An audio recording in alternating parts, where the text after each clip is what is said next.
کہ پاکستان میں جو انصاف کا نظام ہے اس سے ان کو توقع نہیں ہونی چاہیے, انصاف نہیں ملے گا. اور آج ایسا ہی ہوا, زین کے جو مبینہ قاتل تھا اس کا مصطفیٰ کانجو, اس کو جو ہے باعزت بری کر دیا. خیر اب تو اس پر الزام بھی نہیں رہے, لیکن سوال یہ پیدا ہوتا ہے کہ وہ سارے وٹنسز اگر اپنا بیان بدل دیتے ہیں تو اس میں ریاست کیا کر رہی ہے؟ کیونکہ خبریں اس طرح کی بھی ہیں, بہت زیادہ پیسہ استعمال کیا گیا ہے, پاور کا استعمال ہوا ہے, اثر و رسوخ استعمال کیا گیا ہے, کیونکہ مصطفیٰ کانجو ایک عام آدمی نہیں تھا, یہ فارمر منسٹر کا بیٹا تھا. اور جب منسٹر کے بیٹے یا کوئی بھی بااثر شخص ہوتا ہے تو ایسا لگتا ہے کہ فیصلہ انہی کے حق میں جائے گا. تو اگر انہوں نے بیان بدلا ہے خوف کی وجہ سے, ڈر کی وجہ سے, دباؤ کی وجہ سے یا پیسے کی وجہ سے, تو کیا یہ اسٹیٹ کی ذمہ داری نہیں ہے کہ ان پہلوؤں کو دیکھے کہ وٹنس پروٹیکشن کہاں ہے, کیوں وٹنس اپنا بیان بدل دیتے ہیں؟ اور ساتھ ساتھ اس کیس میں یہ بھی پولیس نے واضح کر دیا تھا, وہ کلاشنکوف بھی ہمیں مل گئی ہے. تو کیا فورنزک ایویڈنسز یا دوسرے ایویڈنسز عدالتیں نظر انداز کر دیتی ہیں اور صرف گواہ ہوں گے تبھی یہ کیس ہوگا؟ یہ تمام وہ پہلو ہیں جن پر ہمیں غور کرنے کی ضرورت ہے, اصلاح کرنے کی ضرورت ہے. کیونکہ میری جن وکیل سے بھی بات ہوئی اس کیس کے حوالے سے, وہ کہہ رہے ہیں پروسیجر لا, ایویڈنس لا تبدیل کرنے کی ضرورت ہے. بڑے پرانے قوانین رہ گئے اور یہ پارلیمنٹیرینز کی ذمہ داری ہے کہ ان قوانین کو تبدیل کریں, اپ گریڈ کریں اپنے آپ کو, کہ اگر گواہ کو پروٹیکشن ہم نہیں دے سکتے, وہ اپنا بیان بدل دیتے ہیں, تو پھر کیا طریقہ ہوگا ایک ملزم کو سزا دینے کا. میں چاہوں گا کہ ایک جملہ جو ہے اپنے پینلسٹ سے بھی اس پہ ضرور پوچھوں. ہمارے ساتھ محمد زبیر صاحب موجود ہیں, منسٹر اینڈ پرائیویٹ. بہت بہت شکریہ زبیر صاحب شامل ہونے کے لیے. ہمارے ساتھ اعجاز اکرم صاحب آج جو ہے پروگرام میں شامل ہوں گے, کرنل ریٹائرڈ اعجاز اکرم صاحب, جن سے ہم اس زلزلے کے حوالے سے بات کریں گے. آپ کا بھی بہت شکریہ. اور ہمارے ساتھ پاکستان تحریک انصاف کے ایم پی یوسف زئی صاحب, شوکت یوسف زئی صاحب, وہ بھی موجود ہوں گے ہمارے ساتھ. بہت بہت شکریہ شوکت یوسف زئی صاحب, آپ نے پروگرام میں ہمیں جوائن کیا. زبیر صاحب, یہ موضوع تو نہیں ہے لیکن پھر بھی میں آپ کا کامنٹ اس پہ چاہوں گا.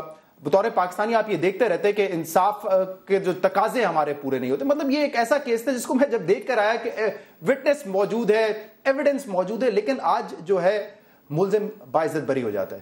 صحیح کہہ رہے ہیں, یہ افسوسناک بات ہے, اور خاص طور پر آپ کے پوائنٹ آف ویو سے, چونکہ آپ نے کور کیا تھا, وٹنس سے آپ انٹرویو بھی کیا تھا, اور خاص طور پر جب کوئی ایسے قتل ہو تو ان کی فیملی کے لیے یہ سب سے زیادہ دردناک بات ہے کہ ان کو انصاف بھی نہ ملے.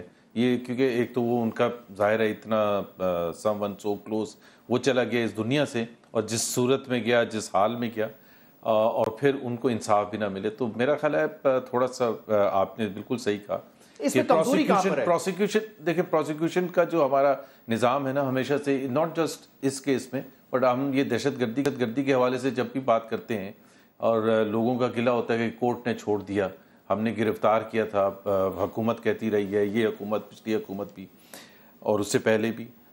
پروسیکیوشن کا جو ہمارا جو نظام ہے وہ اتنا سٹرونگ نہیں ہے, اور آپ بالکل صحیح کہہ رہے ہیں, اس کو بہت زیادہ امپروومنٹ کی ضرورت ہے. کیا یہ ریاست کی ذمہ داری نہیں ہونی چاہیے کہ اگر دباؤ ڈالا جا رہا ہے وٹنسز پہ بیان بدلنے کے لیے, یا پیسہ خرچ کیا جا رہا ہے؟ ریاست ہر جگہ تو نہیں موجود ہو, وہ اگر بلا کے آپس میں میٹنگز کر رہے ہیں تو ریاست تو نہیں موجود ہوگی, کیونکہ یہ تو آپ نے ایک کیس کی بات کی ہے, ہزاروں کیسز چل رہے ہیں, تو ریاست تو موجود نہیں ہو سکتی ہے. لیکن ریاست کو ایک شخص کا نام نہیں جس کو موجود ہونا چاہیے, ایک نظام ہونا چاہیے نا جس کے تحت آپ کو یہ چیزیں انویسٹیگیٹ کر سکیں آپ. میں شہزاد, ہیونگ کنسیڈڈ کہ ہمارا بہت امپروومنٹ کی ضرورت ہے, میں نے بہت سے کیسز فالو کیے ہیں, ایون امریکہ کے فیمس او جے سمپسن کیس, بالکل کلیئر تھا کہ مارا اس نے, ساری دنیا کو پتا تھا مارا اس نے, وہ بچ کے نکل گیا. نہیں, لیکن وہ بچ کر نکل گیا. اس کیس میں وہ بہت فیمس مل جاتی ہے کلاشنکوف سے, اور چلے بیان بدل دیا. نہیں, وہ کلاشنکوف, آپ بالکل ایسی تمام چیزیں, مطلب اس میں تو یہ تھا کہ 3 پیئرز آف شوز پورے امریکہ میں ویسے تھے جیسے او جے سمپسن نے, جیسے اس نے پہنے تھے جس نے مارا تھا, اور اس کے بلڈ کے نشان تھے, اور او جے سمپسن صاحب بچ کے نکل گئے. تو یہ تو ایک ہوتا ہے جو ہمیں سب افسوس ہوتا ہے کہ جی یہ بالکل کلیئر کٹ ایک تھا. ایک جملے میں مجھے بتا دیں, پولیس انویسٹیگیشن کا قصور ہے, ہمارے قوانین ٹھیک نہیں ہیں, یا عدالتیں جو ہے ٹھیک طریقے سے جو ہے کیس کو نہیں دیکھتی ہیں, اور وہ مجبور ہو جاتی ہیں؟ اس کے علاوہ بھی ہے ایک چوتھا بھی ہے, combination of all of this, but اس کے علاوہ ایک یہ بھی ہے کہ لوگوں کی مجبوری, اور وہ ان کو اگر خرید دیا گیا ہے جو وٹنسز کو, اور انہوں نے اپنا بیان بدل دیا, وہ بھی ایک بہت بڑی ایک ایلیمنٹ ہے. کمزوری ہے نا وہ ریاست کی, کمزوری کہیں یا اس کی مجبوری کہیں, آپ امیر سے غریب تو نہیں اس کو بنا سکتے. اچھا, اس میں شوکت یوسف زئی صاحب آپ کا کامنٹ بھی چاہوں گا, آپ بھی جو ہے اسمبلی کے رکن ہیں, کیا یہ وہ قوانین ہیں جن کو ہمیں بہتر کرنے کی ضرورت ہے؟ کیونکہ جیسے میں نے کہا, جن وکیلوں سے میری بات ہوئی, آپ کے پروسیجر لا, آپ کے ایویڈنس لاز جو ہے یہ بڑے پرانے ہیں, ان کو ہم نے تبدیل کرنا ہے. بسم اللہ الرحمن الرحیم. بالکل میں آپ کی ساری باتیں سن رہا تھا, دیکھیں اس ملک کے اندر انصاف نہیں ہے، یہی سب سے بڑا ایشو ہے. اگر ہم اپنے عوام کو انصاف، سستا انصاف دے سکے تو ہمارے بہت سارے ایشوز خود بخود حل ہو جائیں گے. یہ جو لوگوں کے اندر فرسٹریشن ہے، دیکھیں آپ پولیس کے اندر جائیں تو تفتیش سے لے کے آخر تک ساری چیزیں جو ہے وہ کرپشن کی نظر ہو جاتی ہیں. جن کے پاس پیسہ ہوتا ہے تفتیش کے دوران ساری چیزیں ان کے حق میں چلی جاتی ہیں، جن کے پاس پیسہ نہیں ہوتا ہے، جن کا اثر رسوخ نہیں ہوتا ہے، وہ مارے جاتے ہیں. یہی ہمارا ڈیلیما ہے اور یہی پاکستان کا سب سے بڑا کرائسس ہے کہ کسی کو انصاف نہیں ملتا. تو یہ بالکل آپ کی بات درست ہے کہ اس میں قانون سازی ہونی چاہیے، اصلاحات ہونی چاہیے، لیکن پرابلم یہ ہے کہ حکمرانوں کا کیا یہ ترجیح ہے، کیا پرائرٹی ہے حکمرانوں کی کہ وہ عوام کو انصاف دینا چاہتے ہیں؟ تو پھر تو ممکن ہے. لیکن اگر ہم کسی اور چکروں میں صاحب کہہ رہے ہیں آپ بھی حکمرانوں میں ہیں، آپ کی بھی حکومت ہے، آپ نے بھی قوانین بنانے، اور اس میں کوئی ایک پارٹی کو ہم نہیں بلیم کر سکتے. نون لیگ یا تحریک انصاف کلیکٹیو فیلئر ہے ہمارا. میں نے کسی کا نام نہیں لیا. زبیر صاحب اگر صبر کر لیں تو میں بھی حکمرانوں میں شامل ہوں، میں تو سب کو بات کر رہا ہوں. دیکھیں اس وقت تک ہم بری ذمہ نہیں ہو سکتے جب تک ہم یہ پریکٹیکلی لوگوں کو انصاف نہ دلا سکیں. اس میں ہم سب مجرم ہیں، لیکن وہ لوگ زیادہ مجرم ہیں جو کہ 68 سالوں سے کسی نہ کسی شکل میں حکومت میں رہے ہیں. لیکن یہ میں آپ کو ابھی بھی کہتا ہوں کہ اصلاحات کی ضرورت ہے، بالکل ہے، اور کرنی چاہیے. اور ہم نے بہت ساری پولیس کے اندر اصلاحات لائی ہیں، ایف آئی آر سے لے کے آخر تک. دیکھیں جج، میں یہ بھی کہہ سکتا ہوں کہ عدالتوں میں بھی قطع کلامی کی معذرت چاہتا ہوں، مجھے پتا ہے ایف آئی آر کا نظام بہتر ہوا ہے، لیکن اس کے بعد وہ تفتیش کا نظام وہی پرانا نظام چل رہا ہے، اس میں کوئی بہتری نہیں آئی ہے. کنوکشن کے حوالے سے یا جوڈیشل سسٹم کو بہتر کرنے کے حوالے سے کوئی بڑی تبدیلی نہیں آئی ہے. ہاں ایف آئی آر آسان کر دی ہے، یہ میں مانتا ہوں. کے پی میں یہ کہہ رہا ہوں، دیکھیں ہم نے کوئی دودھ اور شہد کی نہریں نہیں بہائیں. میں تو آپ کے ساتھ ایگری کرتا ہوں، لیکن میں یہ کہتا ہوں کہ ریفارمز کی طرف ہم چل پڑے ہیں. دیکھیے پرائرٹی ہونی چاہیے نا. اور آج بھی میں آپ سے کہہ رہا ہوں کہ ہماری پرائرٹی یہ ہے کہ ہم نظام کو ٹھیک کریں. ہم اگر اس چیزوں کے پیچھے تھوڑے سے اختلاف پیدا ہو جائے گا، خامہ کا میرے بھائی میں ارتھ کوئک کے حوالے سے بات کرنا چاہ رہا ہوں، لیکن اس موضوع کو میں نے اسی لیے آج سامنے رکھا تھا کہ اصل پرائرٹی یہ ہے. ٹھیک ہے، میں اس موضوع کو اسی لیے آج رکھا تھا کیونکہ میں نے خود لاہور جا کے وٹنسز کے انٹرویو کیے تھے. وٹنسز نے بڑی بہادری دکھائی تھی. میں نے کہا بھی، ابھی آپ نے سنا کہ انہوں نے بہادری سے ٹی وی پہ آ کے بیان دیا کہ ہم نے دیکھا ہے مصطفیٰ کانجو کو کلشنکوف سے گولیاں چلاتے ہوئے. ہم نے پولیس میں بھی جا کے اپنا بیان ریکارڈ کرائے، لیکن اس کے بعد تمام بیانات جو ہے وہ بدل دیے وٹنسز نے اور مدعی نے بھی. اور اس لیے آج جو ہے زین کا مبینہ قاتل جو تھا مصطفیٰ کانجو، اس کو آج باعزت بری کر دیا گیا ہے. میں زلزلے کے حوالے سے بات کرنا چاہوں گا. اعجاز اکرم صاحب، آپ جو ہیں ایکسپرٹ ہیں اس ڈیزاسٹر مینجمنٹ کے حوالے سے، ریسکیو ریلیف کے حوالے سے.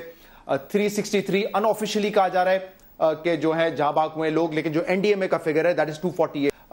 بہت بڑا شدت زیادہ تھی زلزلے کی، لیکن خدا کا شکر ہے کہ شاید اس کی ڈیپتھ اتنی زیادہ تھی کہ نقصان 2005 کے مقابلے میں کم ہوا. ویسے بہت نقصان ہوا ہے کیونکہ ایک جان کا بھی نقصان ہوا ہے، کسی کا گھر تباہ ہو جائے اس کو صحیح اندازہ ہوتا ہے کہ کتنا بڑا نقصان ہے. لیکن اگر موازنہ کریں تو ہمیں پتہ چلتا ہے کہ اموات اتنی نہیں ہے جتنی پہلے ہیں. آپ کے خیال میں جو اس دفعہ ریلیف کا کام دیکھا گیا، ریلیف کا تو نہیں، ریسکیو کا جو کام دیکھا گیا، اس سے مطمئن ہیں آپ؟ بسم اللہ الرحمن الرحیم. جیسے کہ آپ نے کہا، ڈیزاسٹر جو کل کا تھا زلزلہ، اس سے بالکل بہت زیادہ نقصان ہوتا ہے. اللہ تعالیٰ کا بہت شکر ہے کہ اس حساب سے نہیں ہوا 2005 کے حساب سے. لیکن پھر بھی ہمیں بڑا دکھ ہے جو لوگ ہمارے سے چلے گئے ہیں. اللہ تعالیٰ ان کی مغفرت کرے، اور جو زخمی ہیں ان کے لیے ہم دعا گو ہیں.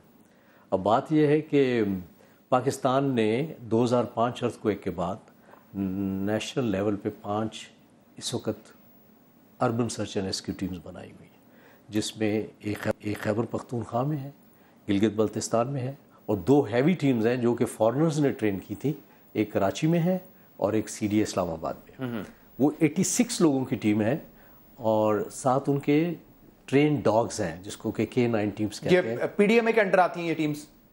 یہ ٹیم جی ابھی سی ڈی اے کے ساتھ ہے ایک، اور ایک پی ڈی ایم اے کراچی کے پاس ہے. این ڈی ایم اے نے بنائی، انہوں نے ہینڈ اوور کر دی پی ڈی ایم اے کو. پی ڈی ایم نے اب پرابلم صرف جو ہے، جو میں سمجھتا ہوں، کوآرڈینیشن کا ہے. And coordination is between N D M A, P D M A and D D M A. یہ ٹوٹل یہ ہے 3 ادارے جن کو یہ کرنا ہے. ٹریننگ لحاظ سے ان ٹیموں کو نگلیکٹ کیا گیا آل دیز ایئرس. یہ جو 2 ہیوی ٹیم کا میں نے نام لیا، یہ 2009 میں کمپلیٹ ہو گئی تھی، فارنرز نے بنا دی تھی 2009. صحیح ہے. اور جو باقی ٹیمیں ہیں وہ پھر ہم نے خود اپنی کیپیسٹی بلڈ اپ کی، اور وہ ہم نے اس کے اندر ایک آرمی کی ٹیم بنائی، خیبر پختونخوا اور گلگت بلتستان.